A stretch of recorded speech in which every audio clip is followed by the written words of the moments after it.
조금씩 자주 먹어라. 이게 뭐 살도 안 찌고 위장도 편하고 건강하다 이런 말 참 많이 하는데요.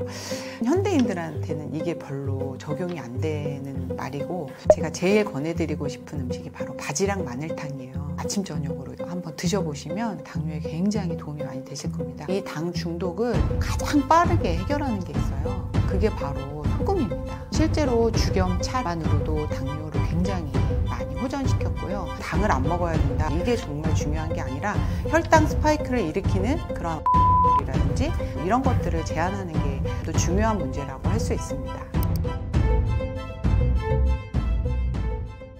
음식만으로 당뇨를 치료할 수 있을까요? 저도 사실은 뭐 이렇게 약국에서 환자들 상담하면서 이제 당뇨 환자분들이 오시면 여러 가지 제품도 쓰고 또 음식 관리도 해드리는데, 제가 이제 식단 코칭 프로그램이라는 거를 운영을 해보면서 음식만으로 이렇게 당뇨를 치유한 사례가 요즘 굉장히 많아지고 있고요. 실제로 진짜 음식만 가지고 될까라는 의문에서 한번 해봤는데, 정말 음식만 제대로 관리를 하면 당뇨 수치가 굉장히 안정화되고요. 사실은 이런 것들은 완치라는 개념은 좀 아니고요.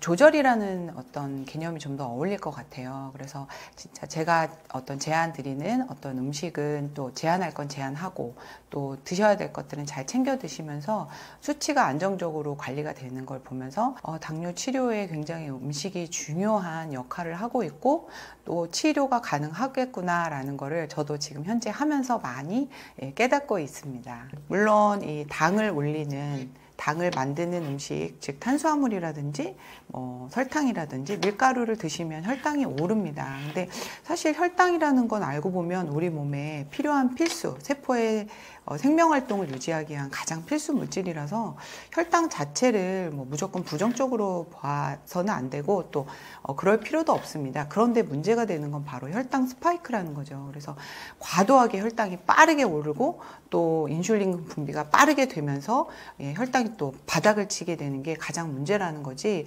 그래서 사실은 당을 안 먹어야 된다, 먹어야 된다, 이게 정말 중요한 게 아니라 혈당 스파이크를 일으키는 그런 어떤 정제탄수화물이라든지 설탕이라든지 밀가루 이런 것들을 제한하는 게 좀 더 중요한 문제라고 할 수 있습니다. 짠 음식을 많이 먹는다고 걱정할 필요가 없다는 게 사실일까요? 염분의 과흡수, 과섭취는 전혀 걱정할 필요가 없습니다. 제가 만일 여기 구독자분들께 소금을 억지로 한 수저를 먹인다고 생각을 해보세요. 바로 가서 물을 마시게 될 거예요. 그래서 우리는 오로지 우리 몸은 소금의 양에는 관심이 없습니다. 소금의 농도에만 관심이 있기 때문에 알아서 농도를 우리 몸은 잘 맞추려고 노력을 하고 있거든요. 그래서 우리가 아무리 짜게 먹어도 그만큼 물을 먹기 때문에 0.9%의 염분을 잘 유지를 하고 있는 거죠. 그리고 어떻게든 과다하게 섭취한 소금은 우리 몸에서 알아서 배출을 합니다. 하루에 소금을 배출할 수 있는 양이 무려 1600g이에요. 그리고 제가 억지로 설탕은 잔뜩 먹일 수가 있습니다. 먹어도 설탕은 제한 없이 먹을 수 있어요. 근데 소금은 대부분 억지로 많이 먹이려고 해도요, 어느 정도 이상은 절대 먹어질 수도 없고 먹어낼 수도 없습니다. 그리고 우리 몸은 소금의 염분 수치를 정확히 염도를 센서가 있어서 0.9%가 절대 오르지 않게 우리 몸의 모든 시스템이 가동이 되기 때문에 우리 몸이 점점 더 짜게 된다? 이거는 절대 있을 수가 없는 거죠. 그런데 이거는 두려워하셔야 돼요. 우리가 소금을 자꾸 배제하고 안 먹게 되면 0.9%를 지켜내기가 어렵습니다. 그래서 우리 몸에서 무슨 짓을 하냐면 소금 재흡수를 하는데 굉장히 많은 일을 하게 되고요. 그리고 반대로 물을 굉장히 많이 빼내죠. 왜냐하면 염분이 많이 들어오니까 그 염분이 많이 이제 들어오지 않으니까 농도를 지켜내기 위해서 오히려 탈수를 일으킵니다. 그래서 오히려 저염식으로 내 몸의 염도를 지켜내기 어려울까 봐 걱정을 해야 되는 거지, 우리 몸이 소금의 농도가 계속 올라가서 내가 점점 더 내 몸이 짜질까 봐 이런 걱정은 전혀 하지 않으셔도 되고요. 그리고 소금의 과다로 우리 몸이 망가질 정도로 일부러 먹는 사람은 죽기를 각오하지 않는 건 절대 있을 수가 없죠. 우리 뇌에서는 정확한 센서가 있어서 염도를 알아서 조절을 하게 됩니다. 당뇨 환자가 절대 먹으면 안 되는 음식이 있나요? 당뇨 환자들은 뭐 먹지 마라. 어디 가면 친구분들하고 아마 식사하시기 굉장히 어려우실 거예요. 나는 이래서 못 먹어. 이건 안 돼. 이렇게 하시는데, 그 중에서 이제 최악의 음식을 하나만 좀 직관적으로 뽑는다면 음식이라기보단 음식에 들어가는 재료인데 바로 액상과당이라는 걸 좀 말씀드리고 싶어요. 근데 이제 이 액상과당이 옥수수로부터 만들어진 단맛을 내기 위한 어떤 재료인데 사실은 이게 설탕보다 사용하기가 쉽습니다. 액체화가 되어 있기 때문에. 그래서 처음에는 음료 같은데 이렇게 희석하기가 좋아서 만들어졌는데 지금 현재는 뭐 각종 소스부터 해서 모든 음식에 다양하게 사용되고 있습니다. 그게 가장 문제라는 거죠. 근데 이 액상과당이 왜 문제냐? 혈당을 빠르게 올리는 것도 문제지만 진짜 근본적인 원인은 간을 망가뜨린다는 거예요. 근데 이 당뇨와 간의 관계는 굉장히 밀접한 관계가 있습니다. 그래서 간이 망가진 분들이 당뇨가 바로 올 수 있는 굉장히 근원적 문제가 되고요. 간을 잘 관리하면 결국에는 우리가 혈당을 저장했다가 이렇게 일정한 어떤 농도로 혈당을 내보내는 것도 간의 역할이거든요. 근데 그런 어떤 혈당의 저장 착고인 간이 망가지면 바로 이 당뇨가 올 수 있기 때문에 간을 건강하게 관리하는 게 무엇보다 중요해요. 그런데 이 액상과당은 술을 먹지 않는 어린이들에게도 비알코올성 지방간을 만들 만큼 굉장히 간을 망가뜨리는 어떤 물질입니다. 근데 지금 현재는 어떤 모든 음식에 그 단맛을 내는 용도로 사용되고요. 심지어는 요즘 반찬류 이런 데까지 사용이 됩니다. 왜냐하면 가격이 싸고 그다음에 요즘 현대인들이 워낙 단맛을 좋아하기 때문에 어떻게 보면 한국인이 먹는 모든 반찬에 다 들어가 있다고 보시면 되거든요. 그래서 음식을 선택하실 때 당뇨 환자분들이라면 꼭 뒤에 라벨 보시고 액상과당이 있는지, 심지어 우리가 먹는 건강에 좋으라고 하는 건강기능식품에도 이 실험류들에는 액상과당이 있을 수 있습니다. 그래서 잘 보시고 과당만 잘 피하셔도 제가 볼 때는 어느 정도 당을 관리하시는데 굉장히 도움을 받으실 수 있을 것 같습니다. 당뇨 환자 최악의 식습관은 어떤 게 있을까요? 예전에 보면은 왜 조금씩 자주 먹어라. 이게 뭐 살도 안 찌고 위장도 편하고 건강하다 이런 말 참 많이 하는데요. 저는 사실은 현대인들한테는 이게 별로 적용이 안 되는 말이고 또 하나는 특히 당뇨 환자들에게는 정말 이건 아니라고 봅니다. 그리고 이제 특히 또 이제 당뇨의 원인인 인슐린 저항성을 빠르게 개선하기 위해서는요. 당분간은 이렇게 자주 드시는 습관을 좀 최대한 안 해주시고요. 드실 때는 충분히, 그리고 또 쉬어줄 때는 또 충분히. 그래서 저는 충분히 가끔 이렇게 드셔라 라는 말씀을 좀 해드리고 싶어요. 그런데 단 딱 한 가지 좀 주의하실 게 있습니다. 현재 당뇨가 오래 진행된 분이나 여러 가지 당뇨약을 드시는 분 같은 경우에는 또 가끔 드시게 되면 너무 혈당이 떨어져서 저혈당 증세가 올 수 있어요. 그럴 때는 적당히 음식을 조금 드시는 건 좋습니다. 그런데 끼니를 나누어서 조금 이렇게 드시는 거는 저는 절대 아니라고 생각하고요. 아까도 말씀드렸지만 당뇨가 오래 진행되신 분, 또 약을 여러 가지 드시는 분 같은 경우는 좀 전문가의 상담을 받으면서 하시면 좋은데, 사실은 그렇지 않은 건강인들이나 아니면 그냥 당뇨 초기 단계에서는 드실 때는 충분히 영양적으로 균형적으로 잘 드시고 좀 배가 고프다고 느껴질 때까지는 좀 쉬어주시고, 이것만으로도 당뇨를 관리하는 데 매우 도움이 되실 거라고 생각이 듭니다. 요즘은 사실 배가 고프기도 전에 음식을 먹습니다. 대부분 보면 요즘은 먹거리가 너무 다양하고 사람들하고 만나면 뭔가 음식을 먹으면서 얘기를 하고 회의를 하고 뭔가 만남의 주제와 함께 음식이 항상 가는 경우가 많아요. 그런데 음료도 하나의 음식일 수 있다는 거죠. 그래서 제가 말씀드리는 가끔이란 그냥 하루 3끼 중간에 간식 없이, 또는 2끼도 충분히만 드시면 우리가 살아가는데 큰 문제가 없거든요. 그리고 요즘에 제가 많이 이렇게 말씀을 들어보면 하루 3끼 드시는 분들이 별로 없으세요. 그래서 제가 볼 때는 찔끔찔끔 뭐 간식으로 대충 때우면서 여러 번 드시지 마시고, 드실 때 2끼를 드시더라도 영양적으로 뭔가 불균형 되지 않게 충분히 드시고, 또 공복이 느껴질 때까지 좀 쉬어주시고, 뭐 그렇게 되면 하루 2끼라도 전혀 문제가 없다, 이런 말씀을 드리고 싶습니다. 근데 당뇨 환자라서 뭐 나는 몸이 안 좋을 것 같아서 괜히 또 먹고 뒤돌아서 또 간식 먹고 배도 안 고픈데 하루 3끼를 드실 필요는 없다, 이런 말씀을 좀 드리고 싶네요. 당뇨 환자들에게는 술 한 잔도 위험할까요? 술도 당이거든요. 그리고 간을 술이 망가뜨리기 때문에 어떤 혈당의 물류창고라고 할 수 있는 간이 망가져서 사실은 안 드시는 게 정말 좋아요. 그런데 가끔 뭐 한 잔 정도, 그리고 당뇨가 얼마만큼 진행됐느냐, 그리고 내가 지금 현재 어떤 위치에 와 있느냐, 예를 들어서 인슐린 저항성을 좀 적극적으로 고쳐야 되는 상황이냐, 아니면 어느 정도 좀 조절을 하고 있는 상황에 대해서는 뭐 와인 한두 잔 정도는 가끔은 뭐 즐기셔도 좋지만, 이 가끔이 사실은 괜찮다라고 제가 말씀하기가 정말 두려운 게, 이렇게 되면 가끔이 매일이 될 확률이 참 높아요. 그래서 저는 그냥 아예 주기를 정해드릴게요. 고도 당뇨 환자, 아주 고고도 질환이 아닌 경우에는 어느 정도 당 조절이 좀 되는 상황에서는 한 달에 한 번 한 잔 정도는 제가 좀 봐드릴 수 있습니다. 그러나 이게 반드시 한 번이 두 번이 되고 두 번이 10번이 된다는 꼭 잊지 마시고요. 주기를 반드시 정하셔서 소주 반 잔이라도 내가 한 달 동안에 한 번 먹었으면 그 다음 달도 꼭 기다려 주셔야 돼요. 이 가끔이라는 용어는 어떻게 보면 굉장히 좀 허용이 굉장히 다양하게 해석이 될 수가 있습니다. 그래서 저는 주기를 반드시 꼭 정하시고 반잔이면 반잔 양도 꼭 정해서 가끔은 드시되 그 다음은 충분히 또 안 드시는 기간을 좀 쉬어서 간이 회복될 수 있게 도와주는 게 필요하다고 말씀드릴 수 있습니다. 당뇨에 좋은 음식은 어떤 것이 있을까요? 저희 푸드닥터 마스터 클래스 레시피 중에 보시면 제가 제일 권해드리고 싶은 음식이 바로 바지락 마늘탕이에요. 근데 이게 왜 당뇨에 좋은 음식이냐?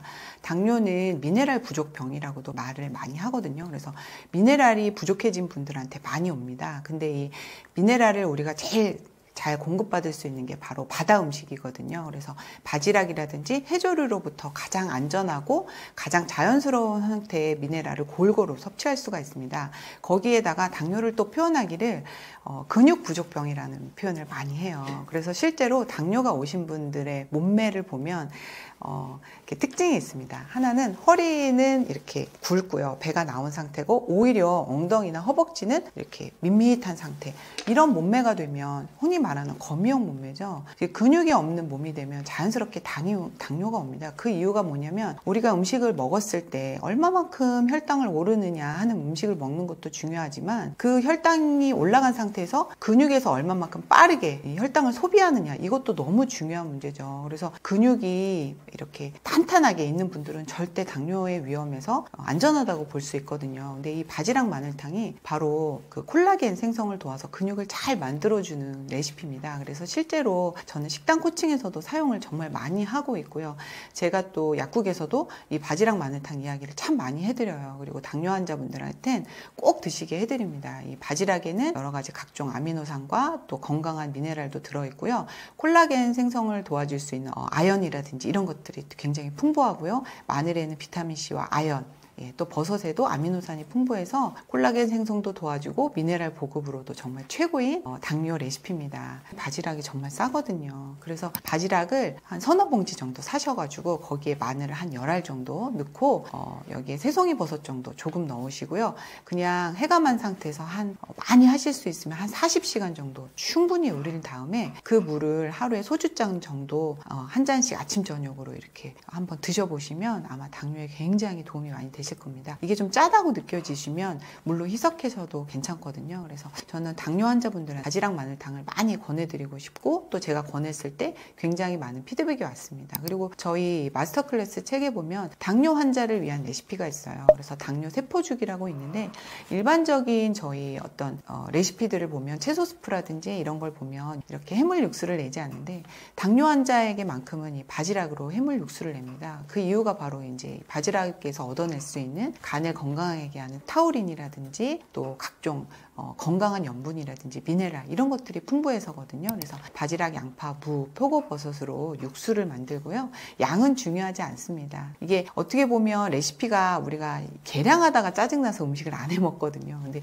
저희 푸드닥터 레시피는 사실 양이 큰 의미는 없어요. 왜냐면 계량을 하는 이유는 맛이 망가질까 봐 계량을 하는 거거든요. 근데 뭐 바지락을 많이 넣었다고 해서 이상해질 거 전혀 없고 양파를 많이 넣었다고 해서 뭐 맛이 달라질 건 없거든요. 그래서 그냥 적당히 솥 크기에 맞춰서 육수를 만드시면 되고요. 여기에 췌장을 건강하게 하는 단호박, 또 혈당을 조절해 줄 수 있는 사과, 또 건강한 탄수화물의 재료인 현미, 그리고 혈당을 조절하는 가장 좋은 어떤 재료인 콩을 같이 삶아서 여기에 마그네슘과 그 다음에 간을 건강하게 하는 파래까지 추가해서 스프를 만드시면 됩니다. 그래서 이 당뇨 세포죽만으로도 당을 잘 관리하시는 분들이 굉장히 많았고요. 또 당뇨 환자분들이 보면 뭘 먹어야 할까 굉장히 어려움을 많이 갖습니다. 근데 그런 분들은 그냥 이 당뇨 세포죽만 하루에 아침 저녁으로 하루 2번 아니면 하루 1번 정도 꾸준히 드시면 혈당 관리에도 굉장히 도움이 될 뿐더러 제가 아까도 말씀드렸지만 이 당뇨 환자에게 근육은 거의 생명이고 당뇨 치료 약이 바로 근육이라고 할 수 있어요. 근육 없이 당뇨 치료는 절대 될 수가 없습니다.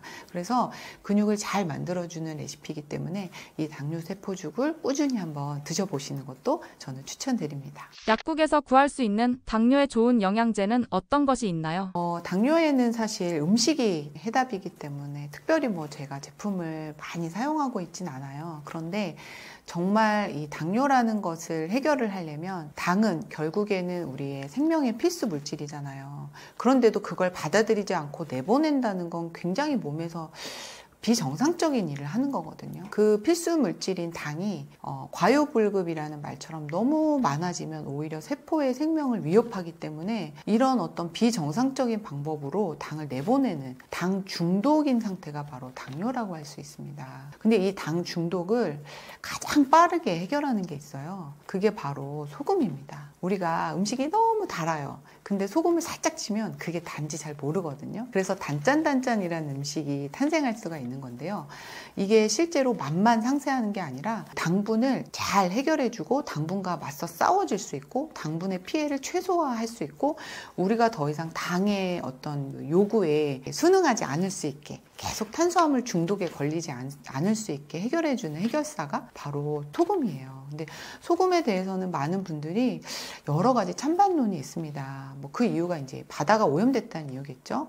그래서 죽염은 가장 소금을 안전하게 먹는 방법이기 때문에 제가 당뇨 환자분들한테 죽염을 굉장히 많이 권해드려요.